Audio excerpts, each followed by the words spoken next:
Thank you very much. I warmly welcome you, good people of a great nation, to this segment of Development Focus with JIDE Ojo on This Morning on ITV. This is our inaugural edition, maiden edition, and so far we've taken us through a number of segments. We've had the social media segments, we've had the news, and we've also reviewed the newspapers. Now we go into the mainstream of our discussion segment. And I have here joining me from my immediate right, Dr. Segun Ojarutade. He is a development and leadership expert. He's the regional director for Chartered Institute for Leadership and Governance, United States of America, Nigeria chapter. You're welcome, sir. Good morning. Thank you. It's a pleasure. To his immediate right, we have a human rights activist, a public affairs analyst, and a development expert as well, Barrister Mike Itsa. You're welcome.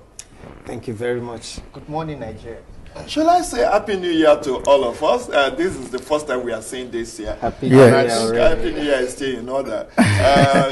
Maybe I should start on this light mood. If 2021 were to be a child, Doc, what name will you give that child? If 2021 were to be a child, based on the mixture of challenges we had in 2020, you are talking of 2021, this year. Okay, this year. If it were to be a child. No, let me put it in context for you, so you know where the angle from which I come from. If you belong to the Pentecostal church, they will say, this is my year of grace, my year of abundance, my year of productivity. Even United Nations will tell you the theme for this International Day of Press Freedom is journalism without threat, or something, And then the budget, the presidents and then the governors also will.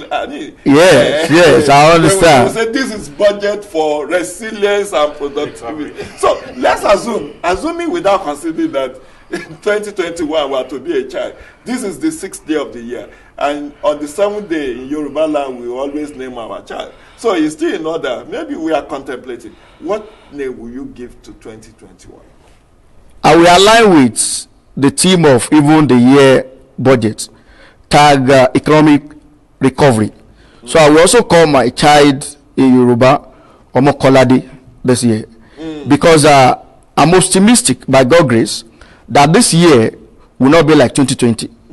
We have the belief that whatever we might have lost to COVID in 2019, beyond the issue of in 2020, beyond the issue of second phase of it, we are hopeful and confident that we're going to recover major loss that we've encountered in 2020 by God's grace. So I can call my child Omokolade, or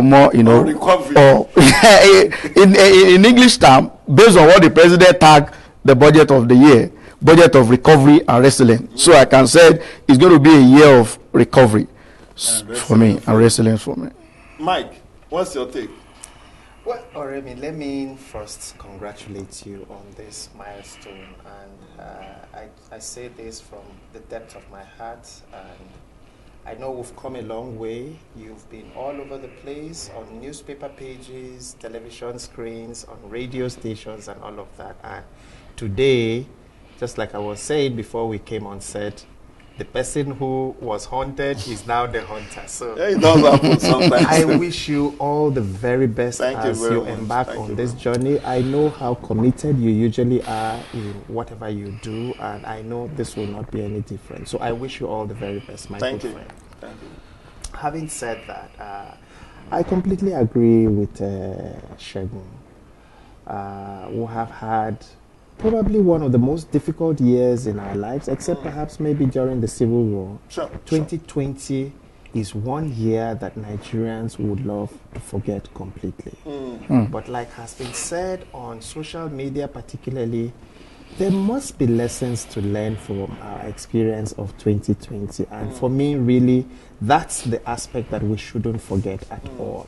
We may forget the pains, we may forget the challenges, we may forget the difficulties and all of that, but we cannot afford to forget the lessons that 2020 has taught us. And it is in that regard that if I was to name 2021, I would say optimism in the face of challenges. I don't know how I can translate that into Hausa language. Your language. It's allowed. You can give us the tip. For me, really, it's about hope. It's about optimism In the face of challenges. Yeah, I mean, there's no human activity that does not come with challenges today. Even in our homes, in our relationships, as brothers, sisters, parents, children, wife, husband, there are challenges. I mean, God has made the world in such a way that we basically live with challenges and we manage them. So they will not go away completely. So we need to look at our situation with a lot of optimism. Thank you. It's said that there is no testimony without trials. So 2020, in your own opinion, is our year of trial. So this, maybe in my own, I should say, my own for this year, I would name 2021 testimony. Okay. My year of testimony. Okay. Let's take a retrospective look at the January 1, 2021 presidential broadcast. What resonated with you, Doc?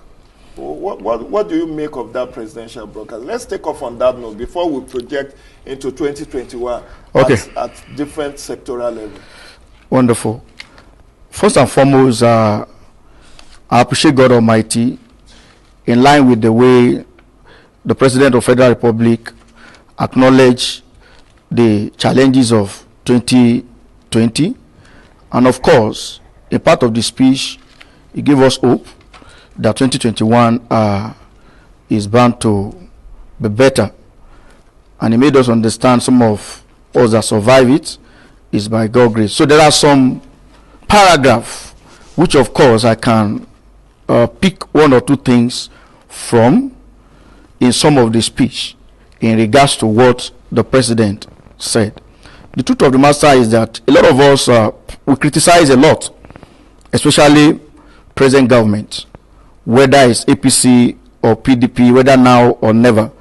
But we need to pick some things mentioned in that speech that we can obviously see and commend positively before we begin to highlight some area in those speech that we expect better than what. That's the whole essence of having an introspection. Yes. What resonated with you in that speech? What do you think the president was trying to communicate to Nigerians? What president is trying to communicate to Nigeria is still seeking for more support of Nigerian that they might have not drawn up to expected view of the people, but they should still keep hope alive that going forward, even in the face of the challenges, that 2021 will still be better off. So he's giving hope ahead. Thank you. Mike, what's your take on the presidential broadcast? Well, I think there is a background against which we must reflect on the president's address. First, within the last few years, most heads of states, or in the case of the current leadership, most presidents will usually make 1st of January addresses to the nation. That is one. Are they policy platforms? Are they policy engagement platforms? Yes and no. Yes, in the sense that it is an opportunity for the president to make major pronouncements about some of his policy projections or policy decisions and all of that. But at the same time, I am not aware if there is any law that says the president must make a presidential address on the 1st of January. So it is against this fluid background that we must look at and possibly analyze and reflect on the president's speech on the 1st of January. It's difficult to speak about the president's address without reflecting on some of the key statements he made. And I noted a few of them here. I mean, he said something about your voices have been heard and we would continue to listen to you and all the key stakeholders who are committed to the unity of Nigeria to ensure that every region of this nation is safe for us all while guaranteeing the future is also secure for the coming generation. This is a very profound statement, JIDE, if you ask me. But how well are we likely to see concrete action that is founded and predicated on this very profound statement on the part of Mr. President? He acknowledges the fact that there are security challenges across the country. Our administration is fully aware of the responsibility we have to protect the lives and property of all Nigerians, and we will not relent in learning and adapting to changing threats to our national security and civic well-being. So he clearly expresses what you will find in Section 14 of the Constitution. The security and welfare of the people shall be the primary responsibility of government. And Mr. President has reiterated that point here. Again, the fundamental question to ask is, how well are we going to see concrete action? I like the fact that he's humble enough to say, look, we're in a learning process. We're also trying to adapt to changing tactics of those who will not want us to live in peace and all of that.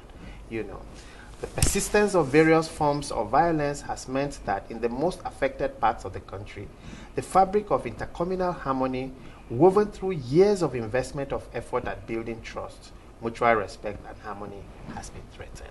Again, it is good for me as a Nigerian if I hear my president saying this. I feel a little bit confident. But again, can we confidently say that a few meters down the road, we can trust Mr. President to take actions that are in consonance with these profound statements that he has been made? And we cannot completely discard the criticism that has come, particularly from the major opposition party, the PDP. You know, Kola issued a statement in which he lampooned the entire speech and, you know, raised his own expectations. My advice to the president and his handlers is, don't discard Kola's criticism because it is coming from the PDP. He may have something to say. And there is something major which Kola has mentioned in that speech, which he says there was an expectation, particularly against the background of what happened in Katsina within the last few weeks and months. There was an expectation that this 1st of January presidential address will make some major pronouncements. You know, people have asked the question, if service chiefs, for instance, are changed, then what? Yeah, that was paragraph 13 of that speech. But before we come to that, let's look at what the president said about Nigerian youth. He acknowledged the resilience, the creativity, the ingenuity of Nigerian youth. And as a global brand, as people who has done the country proud in diaspora, both home and abroad, in entertainment, in sport, and all of that. And he promised some legislation to harness the creativity, ingenuity, and transform the ideas of the youth to reality. So, Doc, what's your take on that? Yeah, that's a fantastic one. If implementation is achieved, even if you look in line with what the NSAS are also crying about, you understand? The NSAS too. Yes, and he promised at least 5 out of those cogent requests they made, that of course they are working on it and they are going to look into it. And if you also look at paragraph 20, when he was talking about the intervention funds that they've been releasing for youths, for entrepreneurship development of the youth, it's another thing in line with what he has been using or doing so far, all the special intervention fund to create jobs, to enhance youth's creativity, which of course, going forward, doing more of it in this 2021, we encourage the youth in line of their creativity, then in conjunction with what is said about the National Assembly bringing some policies, you know, to enhance and implement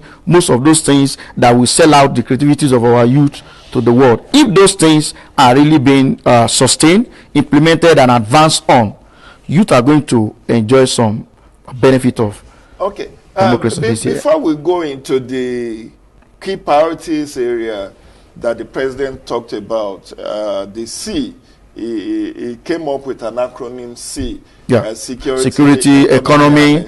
And that would be our launch pad into projecting anti-corruption for 2021. But before then, he did say something in the opening statement of his speech about many countries not giving Nigeria opportunity to survive in the first few years after independence, and that Nigerians have been able to disappoint. I think the president was talking more of the unity of Nigeria, the sustained unity. Mike talked about the fratricidal 3 years civil war, the war of unity that was fought between 1967 and 70. So what do you think? Are we going to continue to be able to disappoint people about the possible disintegration of Nigeria? Jide, if you allow me, I would like to take a step backwards. You know, we are in a period when we really, really need to be vigilant as a people and as a country. And I call for vigilance at this time because if we're not careful, we may lose out on the fine points of some of the events that have happened in this country which we think are negative. He mentioned NSAS. And we're hearing a president who soon thereafter is talking about the creativity and ingenuity of our youths and all of that. I think within the last 3 or 4 months, Jide, Nigerian youths have clearly demonstrated their capacity to engage with the power process, with the political process, and what remains now is for those who are in certain positions to really harvest the gains of what we have seen within the last few months. If you followed NSAS, they had incredible creativity in terms of their organization of the protests. Whether you like the protests or you don't, whether you like the outcomes or you don't, there is something integral to the entire process which we need to harvest. Religious institutions, traditional institutions, political parties, most importantly, are their harvest we can generate from these events that we think are a bit of the negative, on the negative side. Match that or link that with the positive pronouncements made by the president, who is alleged to have referred to Nigerian youth as lazy people anyway. Yeah, but Mike, let's come back to what I said. Are we as a country likely to disappoint? There was this alleged pronouncement by a U.S. body that Nigeria was going to disintegrate by 2015. We survived 2015. We are now in the 61st year of independence. We have seen what happened to USSR. We have seen what happened to Czechoslovakia, Yugoslavia. We've seen what has happened to Sudan. All of these examples are countries who were once together. Even Bangladesh, India, and Bangladesh, India, and Pakistan. And Pakistan, I learned at some point they were together, but today they are separate countries. So, are we likely to sustain this unity? Because quite a number of times you hear people say, the people in government will say, Nigeria's unity is non-negotiable. And for that singular reason, we have not had restructuring. Because the fear in some quarters is if you restructure, Nigeria may disintegrate.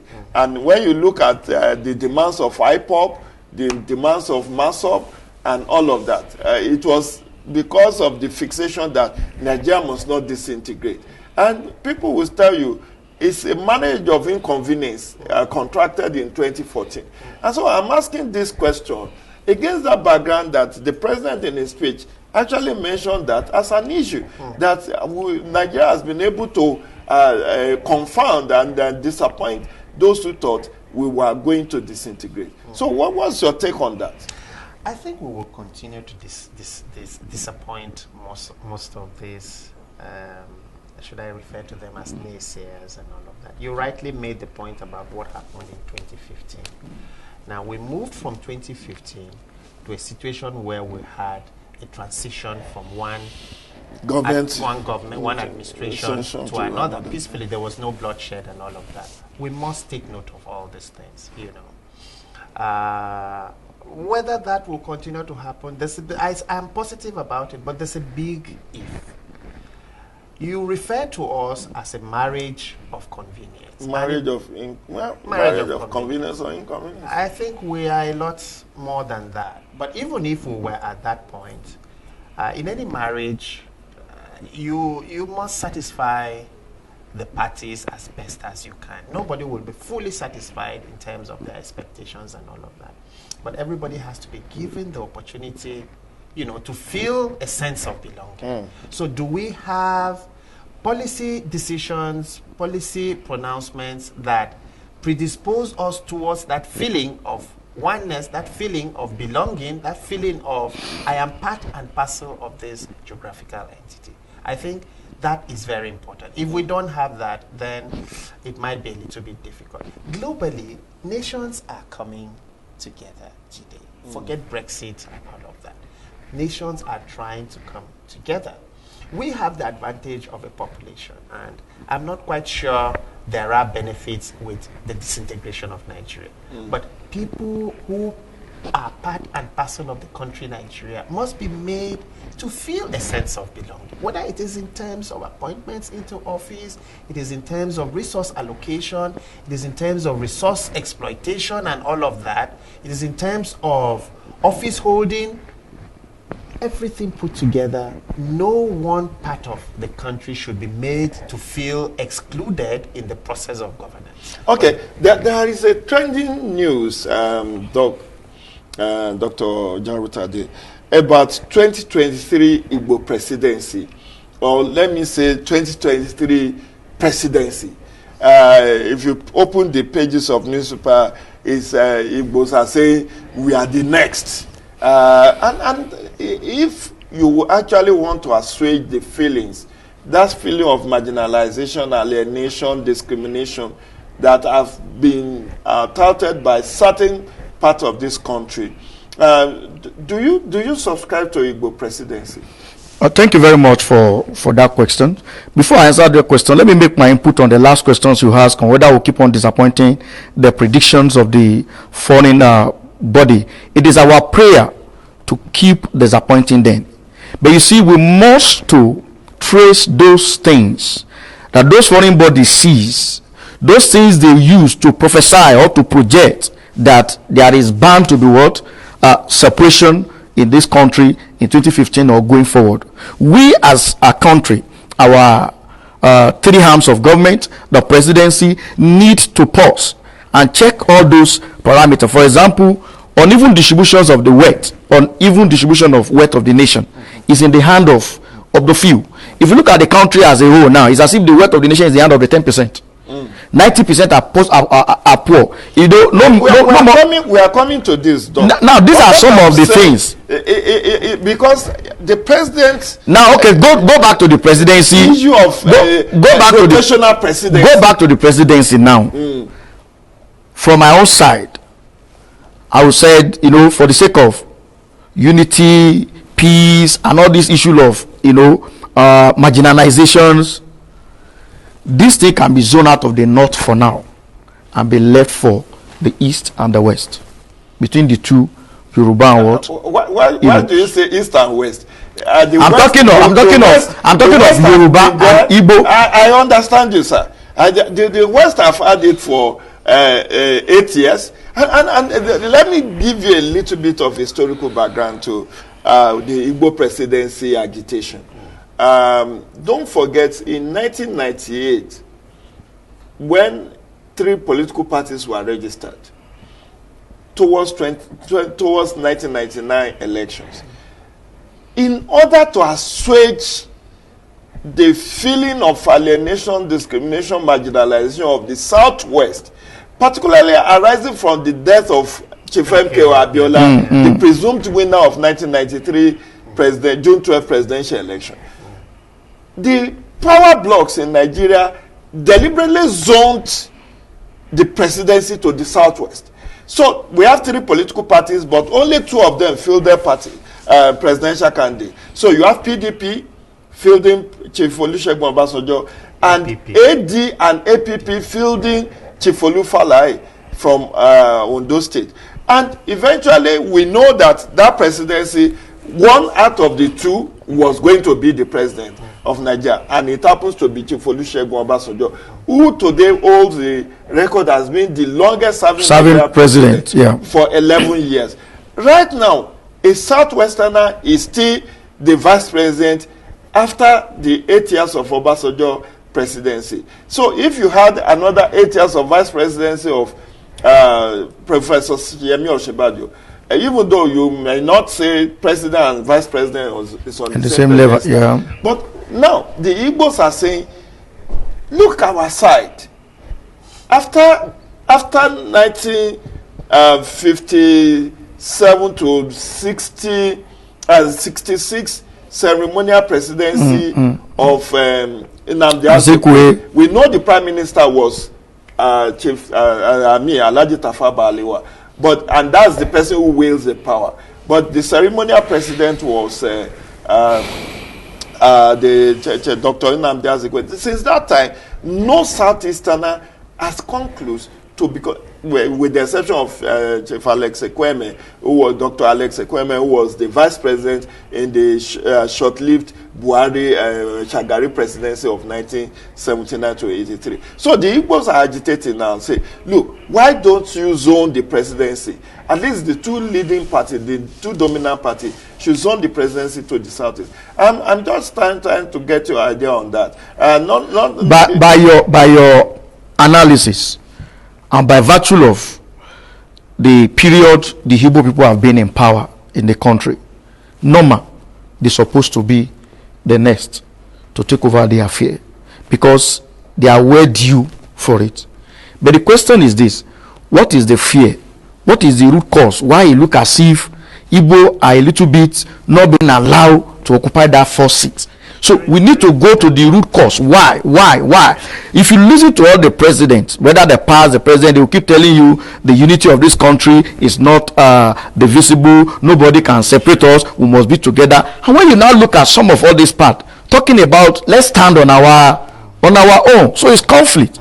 So the fear of we don't want you to get there and now divide Nigeria into Biafra go on his own. Why these people? That is what has been part of the obstacle to why it look as if power is becoming difficult to shift to this part. Is the fear of them not dividing. So if this fear can be alienated, if this fear can be removed, nothing bad for them to take over. The fear is still high.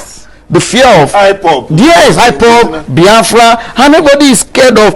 You see, for now, that means Nigeria may divide if opportunity is given. That is the fear. That fear. Totally and completely. And I want to thank Segun for making this point as poignantly as possible. Listen, Jide, nobody gives you power on a platter of gold without you demonstrating your capacity to hold power. And he mentioned IPOB, Masab, and the rest of them. What has been the response of the political leadership from Igbo land to these agitations? This is a fundamental question that we need to ask for ourselves. If it is like children playing and all of that, okay, what about the elders? What about the political leadership in Igbo land? What has been their position on this issue? So Nigerians... You think they have been complicit? I think so. Don't forget, we have Chief Dave Umahi crossing over to APC, and then we have had a lot of condemnation from quite a number of political leaders of the Southeast, saying that IPOB, they actually supported the disbandment of IPOB. Well, you and I know that what we see on the pages of newspapers and on TV screens is slightly different from what happens behind closed doors. And I think it is not too late for the Igbos to produce the next president of Nigeria. But they need to do a lot of political engineering. Yes. Okay. Yes. And body language need to be reoriented. The whole essence of this program. Secondly, let me make this point very briefly. Having said what Segun and I have said regarding the possibility of an Igbo presidency, the next question is, Katsina State has produced the current president of Nigeria. Do you think an average indigene of Katsina feels confident and very happy to assert themselves and say, look, we have a president? This is the fundamental questions that Nigerians must begin to ask. And Katsina has produced 2 presidents in 21 years. Yeah, but we're talking about the current one. Okay. And with the challenges of security they are facing, can you really say you have gained from your own son being president? That's a different ball game. I've asked myself that question. People will say you have almost all the security chiefs coming from the north, yes, with the exception of maybe the chief of defense staff, the chief of naval staff. Then you have the president from the north, you have the national security advisor from the north, and yet the north is almost getting into becoming ungovernable. So should it really matter to us? Should it really matter to us where somebody comes from? But you see, there is something called bragging rights. I think that is why this agitation is ongoing. But let's put a lid on that. Yeah. The president talked about security, economy and anti-corruption. Now I'm not saying you should re-echo the president's thoughts. Let's project at our level, given our level of understanding and wisdom, where do we want to see Nigeria's security? Before I even come to that, do you think the president shouldn't have given sufficient thought to issue of COVID-19? Being a cross-cutting issue, whether you are fighting corruption, you are dealing with the economic recession and security. The issue of health and COVID-19, how do you think that will impact in 2021 on governance as a whole? Well, my take, Jide, is the seeming silence of the president on COVID-19 in his January 1st address is understandable.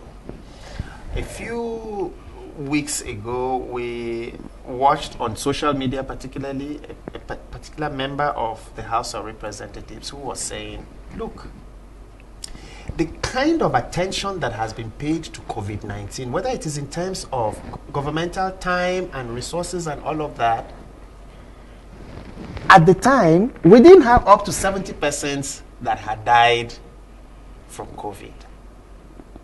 So the point I guess the gentleman was making is, why so much attention on COVID when people are daily losing their lives to insecurity in the country? So this is the background against which you will probably understand the seeming silence of Mr. President. No, he did actually say something on that, but just like in passing towards the end of the speech. Yes. But okay, I have lost a few friends to COVID, and I know it's real. All right, we must pay attention to it, but at the same time, we must also pay attention to real issues of insecurity in this country. So, and Jide, I'm not quite sure. I'm not a security expert, so I won't sit down here and say once you change the service chiefs, everything is going to be okay. I'm not a security expert, so I don't have that knowledge to make that kind of statement. But it is also about confidence building. Confidence building, particularly from a leader. You know, if people have said, look, you've had these people in place for a very long time, and things are even taking a downward spiral. A confidence building measure, and I think this is what Kola was saying when he made the statement in response to the president's address. We expected that he will make major modifications to the security architecture of this country. But did you read this paragraph 13 of that speech where he was talking of rejigging revamping. How long is it going to take to do okay, let me take you see, that's one of the things President mentioned in his speech. You see, security and service, these two things are major priority of the world of a government. If you look at yesterday paper, Guardian, security topped the highest priority votes of the people in 2021. And when you look at the northern east people, some coalition of northern east people, they said northeastern people, they said on their own, this group, that they are fed up of the current structure controlling the security of the nation. That government, president need to listen to National Assembly, president need to disengage these people, and come up with fresh people. And when you look at that paragraph 13 of the speech, it said it's going to re-energize, reorganize the security apparatus. And I wish that should be one of the things we even started with in this January. You understand? You understand? Yes. If you pick down about 13 self and even begin it as quick as before on 10th of this January, people will have more confidence, because it's unfortunate we have used different methods, different strategies to reduce this issue of insecurity, especially in the northern part of Nigeria, being driven by the Londoner, but still the problem persists.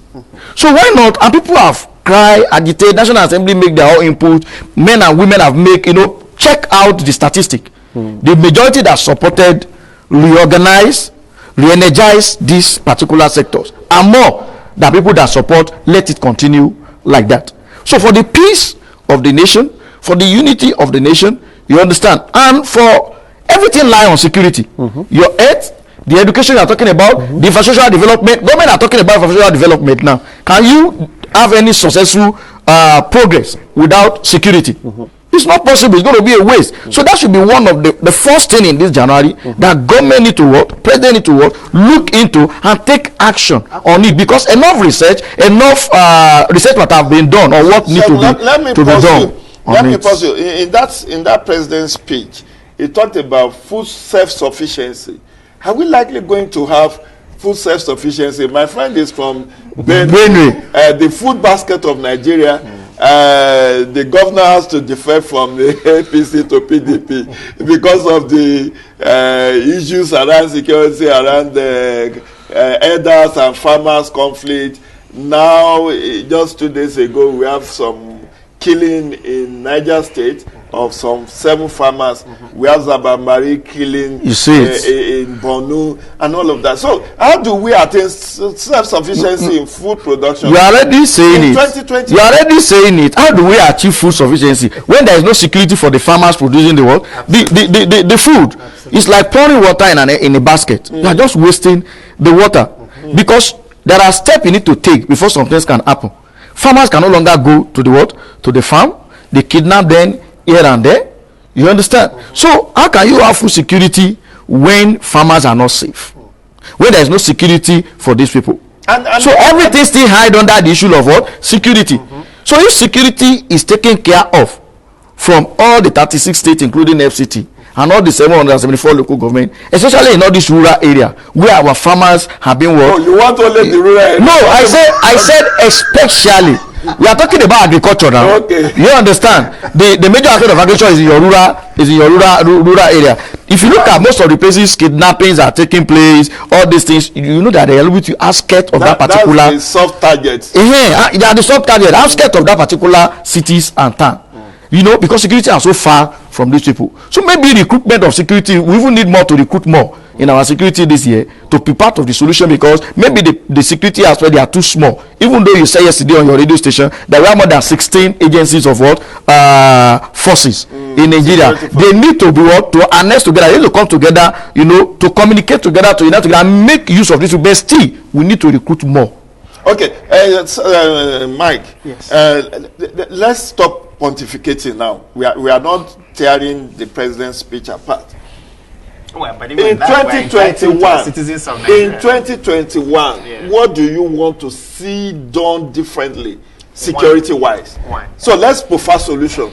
One, I said before, and I say one more time, I'm not a security expert, but I know enough to know that. But security is everybody's business. Within the last few years, the intelligence gathering capacity of our security institutions seems to have collapsed completely. How on earth, tell me, Jide, how on earth can you move 300 students from a school and it becomes information that comes out after the fact? How on earth can you kill 47 farmers in a volatile area like Zamfara and it becomes news item of Borno, sorry, after the fact? So we must focus attention on rebuilding our intelligence institutions. This will help. I mean, you can recruit over, 10 million Nigerians to physically secure the country. No. But if you focus attention on intelligence, then some of these things, before they happen, you will get to know. So this is very important, And Shegun made the point about changing the service chiefs. Again, I say, I'm not quite sure if you change them, everything is going to be okay. But it is about confidence building. In addition to confidence, even the perpetrators of the current insecurity, if you have a change of guard, they will give us some reprieve. They'll say, a new set of people have come. Let's sit down and watch them and see whether it is going to be business as usual. They said a new broom sweeps clean. Exactly. So these are some of the benefits of a change in the structure that we currently have. So if I was to advise Mr. President, I would say focus attention on intelligence. If it means seeking foreign assistance, Israel, the US, and the rest, please do. Because does technology have a role to play? Yes, that's what I want to that's what I want to talk about. You need to equip. The president has said it, that is going to re-energize and reorganize. Part of re-energizing maybe is to also provide necessary equipment, necessary apparatus for all our securities. So in terms of technology, our force now, police, name them, they need new sophisticated technology to operate security-wise. Okay. Most of the job you see them doing, if they have modern day technology, they will be more safer and better in result production than what they are doing. So they need to be equipped with the necessary high profile items, gadgets to do their job. Do you understand? So you need to recruit more of these people. You need to train them with the new method of detective of issues and crimes everywhere. Okay, we still have a number of issues. The welfare. Welfare. Yeah, that's why they need to be funded. They need to fund them, training. Let's move quickly to economy. Yeah. Towards the tail end of last year, we slipped into the worst recession in over 30 years. And we are now looking at, the government has said with optimism we are going to exit recession in no time. They just wave it as in no time we are going to exit. Do you share that optimism, Mike? Well, again, like I said about security, I'm not an economist, but I know one of the areas in which this government has done commendable work is in the area of how we have managed particularly food production and how that has had a knock-on effect on the economy. So if the government comes out to say that we're going to exit recession within a short time, well, I'll give them the benefit of the doubt. But do you see that happening in the face of COVID-19, in the face of dwindling revenue from oil? Even with COVID-19, if we do not have a second lockdown, wave, we don't have, because part of the reason why we're in a recession is also because of the lockdown that we had between March and all of that. It also contributed to it. This government, take away whatever you can from it and all of that. We have not seen the kind of recklessness that we saw in previous administrations. So at least in that area, it gives me hope. And I am particularly delighted with the way the current Minister of Finance has carried on. She has demonstrated sufficient understanding of the challenges of managing the economy. Okay. I had expected the president, on the same day on which he made his presidential New Year address, was the day we're commencing the African Continental Free Trade Agreement, which Nigeria reluctantly joined part of. last year. And I expected the president to make a comment or two with regard to how that is going to play out and all of that. We have not seen that. But again, it's neither here nor there. Shagun, let's talk about the border reopening and after the African Free Trade Continental Agreement area that the president mentioned. He talked about now that our borders are reopened, that he hopes that there will be legitimate business with our neighbors and all of that. Is that not ambitious? People are talking about smuggling, not only of food items but of small arms and light weapons. Nigeria is estimated to have about 350 million out of the 500 million small arms and light weapons in the West African sub-region. Does it give you comfort to say that we have a border reopened and maybe necessary steps have been taken to ensure that there will be no more smuggling?